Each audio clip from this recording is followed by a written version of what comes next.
Hi, today's May the 12th, and I'm Vimala, and we are suddenly feeling like it's the middle of the summer here. So we go from our gray, dreary, rainy days to 90 degrees yesterday, up to about 92 or 93, and today it's going to be the same. So everything changes constantly. This is, next week it's probably going to be cooler.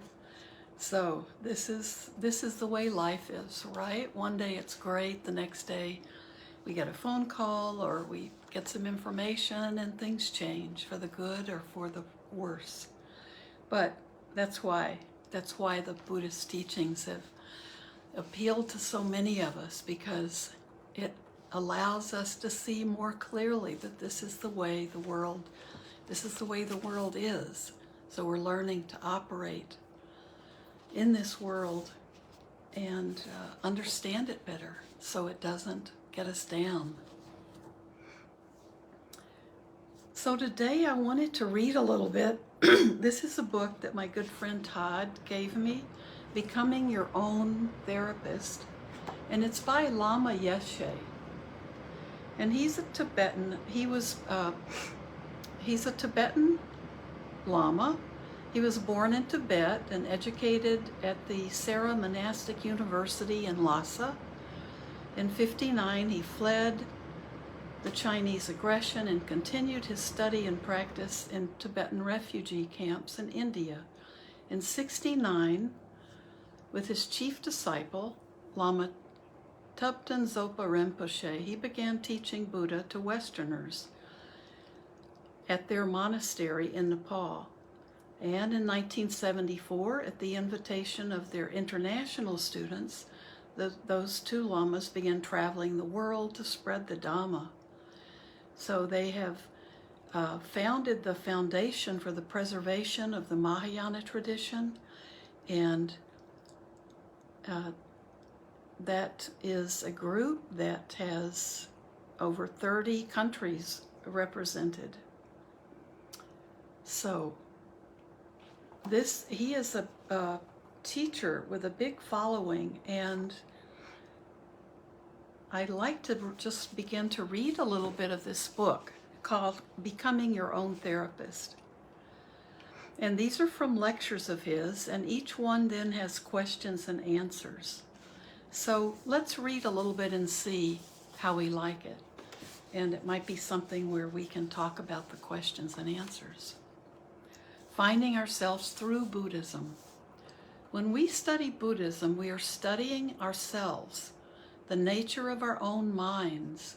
Instead of focusing on some supreme being, Buddhism emphasizes more practical matters, such as how to lead our lives, how to integrate our minds, and how to keep our everyday lives peaceful and healthy.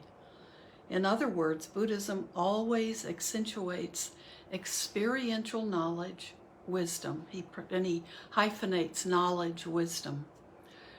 Buddhism always accentuates experiential knowledge, wisdom, rather than some dogmatic view. In fact, we don't even consider Buddhism to be a religion in the usual sense of the term. From the Lama's point of view, Buddhist teachings are more in the realm of philosophy, science, or psychology. The human mind instinctively seeks happiness. East, west, there's no difference. Everybody's doing the same thing. But if your search for happiness causes you to grasp emotionally at the sense world, it can be very dangerous. You have no control. Now, don't think that control is an Eastern thing, a Buddhist thing. We all need control, especially those of us caught up in the materialistic life. Psychologically, emotionally, we're too involved in objects of attachment. From the Buddhist point of view, that's an unhealthy mind. You're mentally ill when you're too involved in objects of attachment. Actually, you already know that external scientific, technological development alone cannot satisfy the desires of your attachment or solve your other emotional problems. But what Lord Buddha's teaching shows you is the characteristic nature of human potential, the capacity of the human heart, of the human mind. When you study Buddhism, you learn what you are and how to develop further, instead of emphasizing some kind of supernatural belief system. Buddhist methods teach you to develop a deep understanding of yourself and all other phenomena. However, whether you are religious or a materialist, a believer or an atheist, it is crucial that you know how your own mind works. If you don't, you'll go around thinking you're healthy, when in reality, the deep root of afflictive emotions, the true cause of all psychological disease, is there, growing within you. Because of that, all it takes is some tiny external thing changing, something insignificant going wrong, and within a few seconds, you're completely upset. And we all know that. We all know that feeling. That's that phone call or that, thing that can change just our mood from one mood to another, up or down. So I'll read that sentence again. Because of that, the true cause, the deep root of afflictive emotions, the true cause of all psychological disease. It's there growing within us. Because of that, all it takes is some tiny external thing changing, something insignificant going wrong, and within a few seconds you're completely upset. To me, that shows you're mentally ill.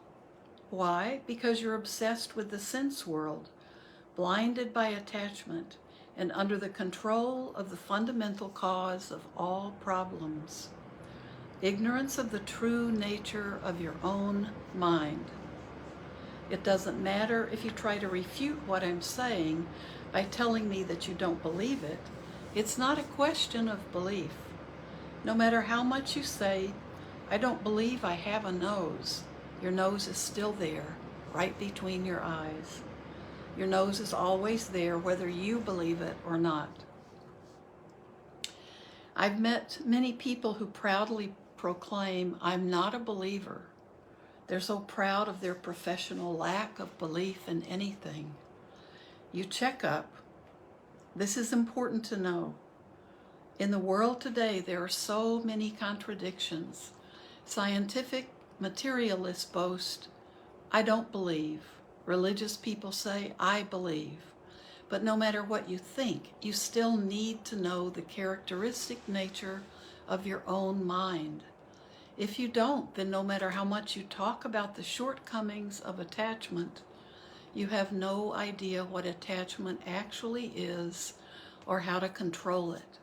Words are easy.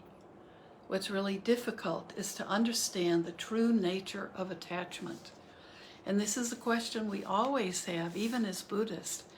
Like, is it bad to be attached to my family or to my children? Or what is attachment, or what's too much attachment? That's a constant question we ask. And we know that that's what we're studying.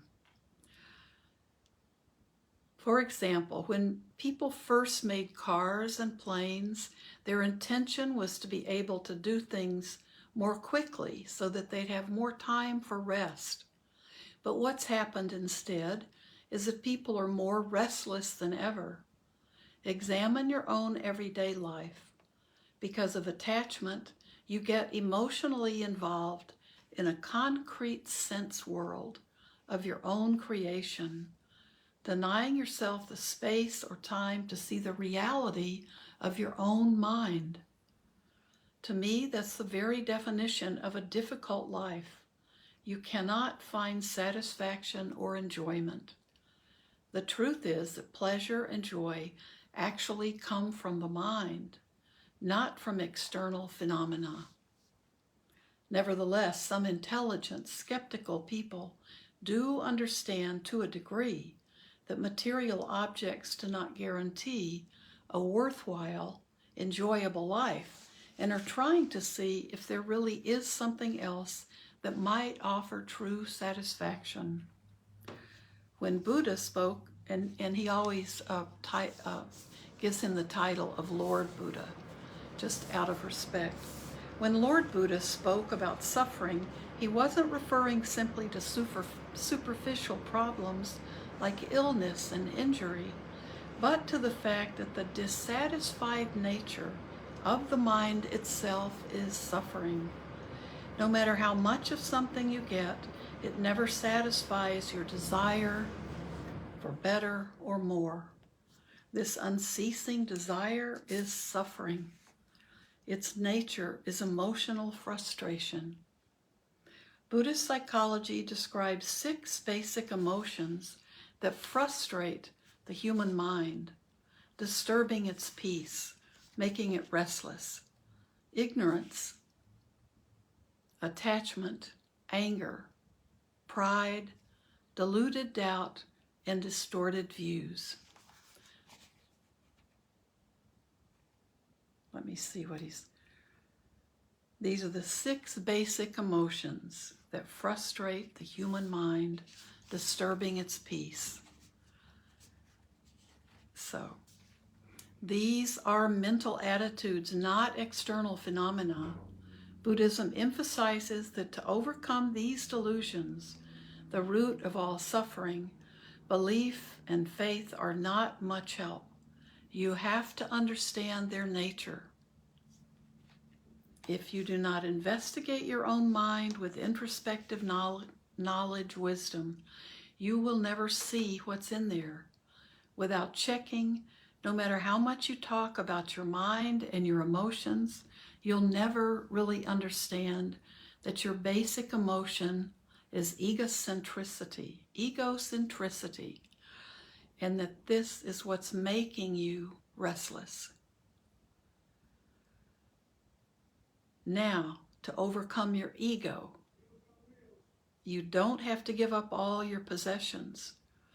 Keep your possessions. They're not what's making your life difficult. You're restless because you are clinging to your possessions with attachment. Ego and attachment pollute your mind, making it unclear, ignorant, and agitated, and preventing the light of wisdom from growing. The solution to this problem is meditation. It's right there. Here's a solution to overcome your ego. Meditation does not imply only the development of single-pointed concentration, sitting in some corner doing nothing. Meditation is an alert state of mind, the opposite of sluggishness. Meditation is wisdom. You should remain aware every moment of your daily life, fully conscious of what you are doing and why and how you are doing it. We do almost everything unconsciously. We eat unconsciously, we drink unconsciously, we talk unconsciously. Although we claim to be conscious, we are completely unaware of the afflictions rampaging through our minds, influencing everything we do. Check up for yourselves. Experiment. I'm not being judgmental or putting you down. This is how Buddhism works. It gives you ideas that you can check out in your own experience to see if they're true or not. It's very down to earth. I'm not talking about something way up there in the sky. It's actually a very simple thing. If you don't know the characteristic nature of attachment and its objects, how can you generate loving kindness towards your friends, your parents, or your country?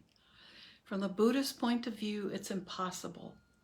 When you hurt your parents or your friends, it's your unconscious mind at work.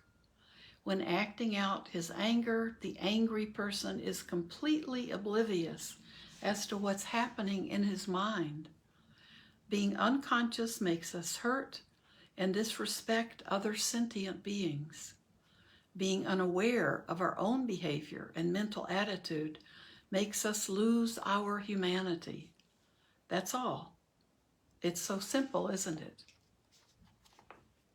These days, people study and train to become psychologists. Lord Buddha's idea is that everybody should become a psychologist. Each of you should know your own mind. You should become your own psychologist.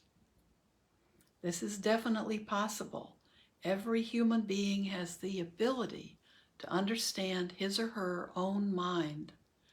When you understand your own mind, control follows naturally. This is so easy to understand, right? It's maybe not as easy to do, but it certainly makes sense. As I said, don't think that control is just some Himalayan trip, or that it must be easier for people who don't have many possessions. That's not necessarily true. Next time you are emotionally upset, check for yourself.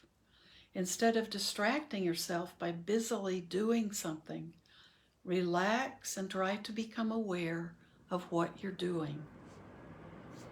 I'm going to read this part again because this is so good, so true. Next time you are emotionally upset, check for yourself.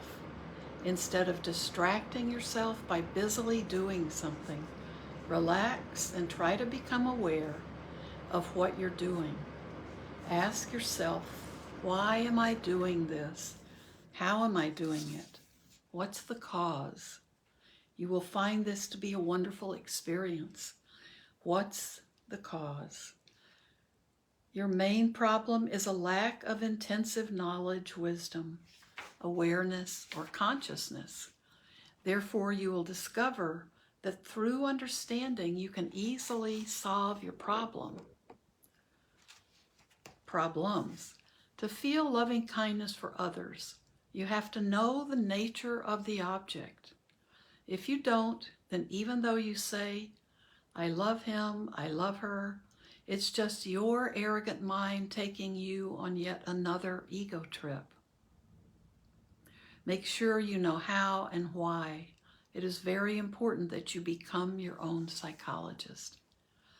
Then you can treat yourself through the understanding wisdom of your own mind. You'll be able to relax with and enjoy your friends and possessions instead of becoming restless and berserk and wasting your life. To become your own psychologist, you don't have to learn some big philosophy. All you have to do is examine your own mind every day. You already examine material things every day. Every morning you check out the food in your kitchen, but you never investigate your mind. Checking your mind is much more important. Nevertheless, most people seem to believe the opposite. They seem to think that they can simply buy the solution to whatever problem they're facing. The materialistic attitude that money can buy whatever you need to be happy, that you can purchase a peaceful mind, is obviously not true.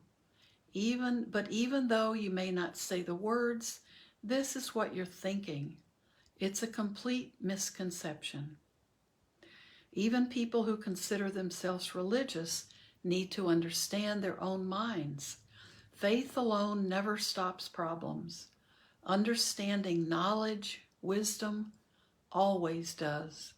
Lord Buddha himself said that belief in Buddha was dangerous, that instead of just believing in something, people should use their minds to try to discover their own true nature.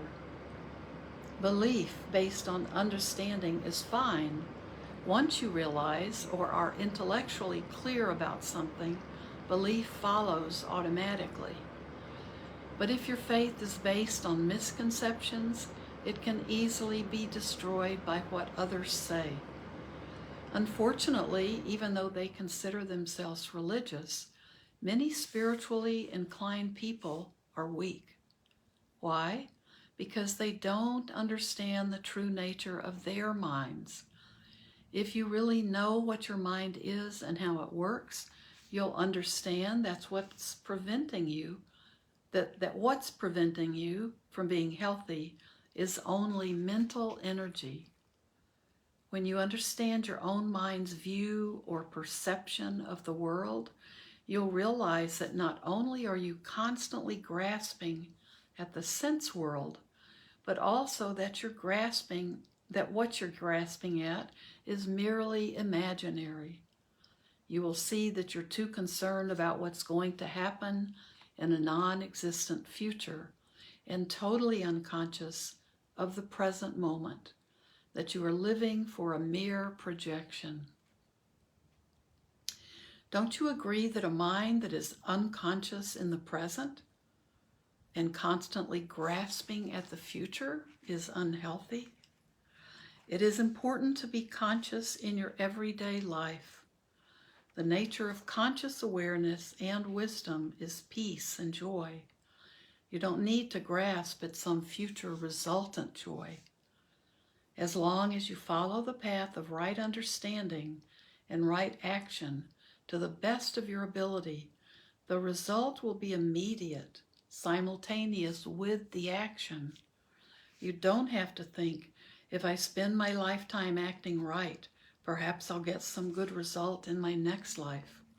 You don't need to obsess over the attainment of future realizations. As long as you act in the present with as much understanding as you possibly can, you'll realize everlasting peace in no time at all. And I think that's enough from me. Better that we have a question and answer session instead of me talking all the time. Thank you. And then I thought that was pretty wonderful. He's pretty clear about his message. And then he follows with several, very good questions. Many more questions and answers. His message is pretty short. And then the rest of the chapter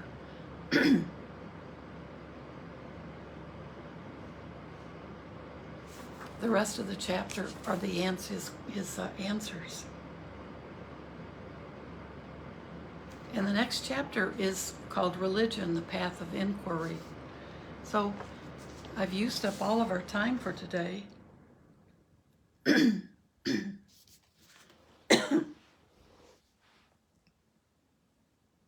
And I think we don't have time to sit, but let's take a few minutes to do that anyway. So I hope you like this. This is very easy to read him and understand him. So I'm kind of excited about it for myself. And he's a very well-known, I'm not sure if Lama Yeshe is still alive or not. I'll have to check up on that. But very influential. And it's good. He's a Tibetan teacher, and I think it's really good to get a taste. We're getting a taste of the different schools of Buddhism. And I think there's nothing wrong with that, and there's much to learn. And sometimes a different style of talking about something, or different examples even, or just a different way of teaching can be really helpful, because it might be something that we can really grasp and see clearly. So why don't we just sit for a few minutes thinking about this reading about being our own psychologist and understanding the nature of our minds. It doesn't matter who we are or what religion we are or what we believe in, that understanding our own minds is a very important quality to be able to live a good life. So let's just sit. We'll sit for about 3 or 4 minutes. Just be with the breath.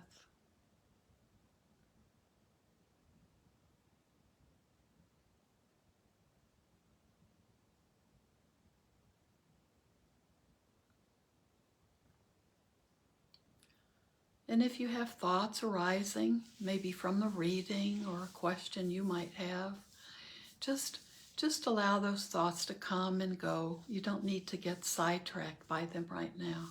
Just let your mind kind of settle.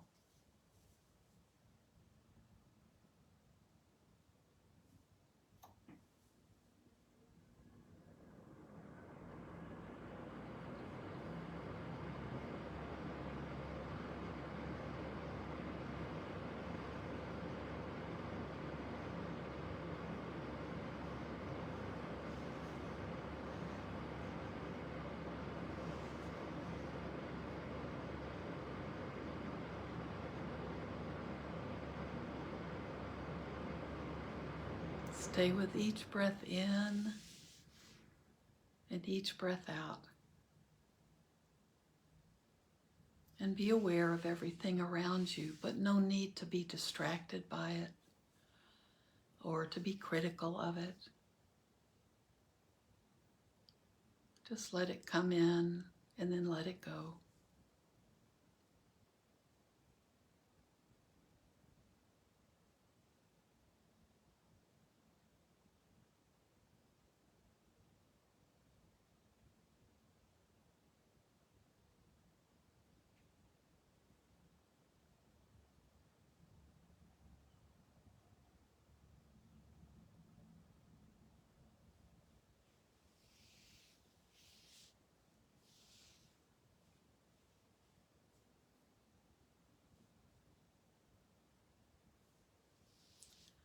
So now as we come to an end of our time, let's just send merit. May everything I do and say and think today be done not only for my own benefit, but also for the benefit of all living beings everywhere, throughout the universe.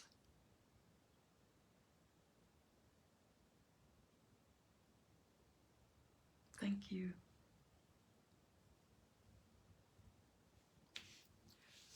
Well, I'll see you tomorrow.